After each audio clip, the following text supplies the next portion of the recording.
Hello বন্ধুরা, welcome to my new blog. তো বন্ধুরা, আজ দ্বিতীয় দিনে আমরা মুর্শিদাবাদে চলে এলাম। মুর্শিদাবাদের রাজা মীর জাফরের নাম থেকে এই জায়গার নাম দেওয়া হয়েছে জাফরান বা 1100 কবর নামেও এই জায়গাটি বিখ্যাত। তো বন্ধুরা, এই যে পুরো জায়গাটি আপনাদের ঘুরে দেখাবো, ভিডিওটা পুরো দেখবেন। তো বন্ধুরা, মীর জাফরের দুটো ছেলে ছিল এবং একজন পায়রা ও একজন বাজ পাখি পুষত খবর আনাগোনার জন্য, বা পোস্টম্যানের মতোও কাজ করতো আপনারা বলতেই পারেন।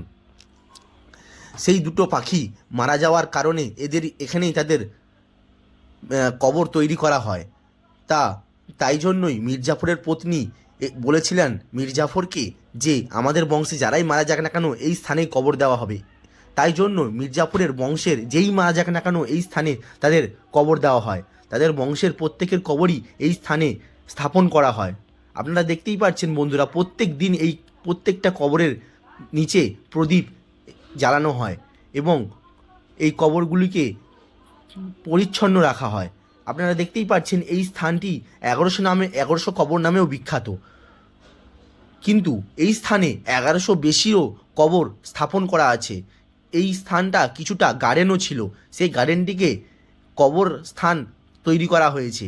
প্রত্যেক জায়গায় প্রত্যেক দিকে মীর জাফরের বংশের প্রত্যেকের কবর স্থাপন করা হয়েছে।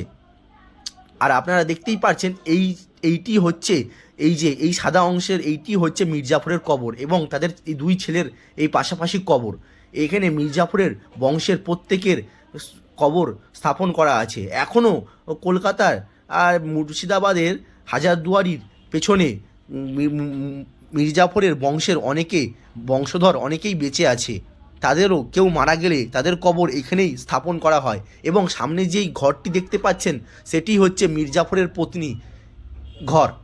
কারণ মীর জাফরের পত্নী বা মুসলিম মহিলারা যে বোরখা পরে থাকেন তার কারণেই তাদের কবর চারিদিকে এরকম ঘর তৈরি করে স্থাপন করা হয়। সামনেই যে একটি ঘর সেটি হচ্ছে মীর জাফরের, এই ঘরটি হচ্ছে মীর জাফরের পত্নীর ঘর।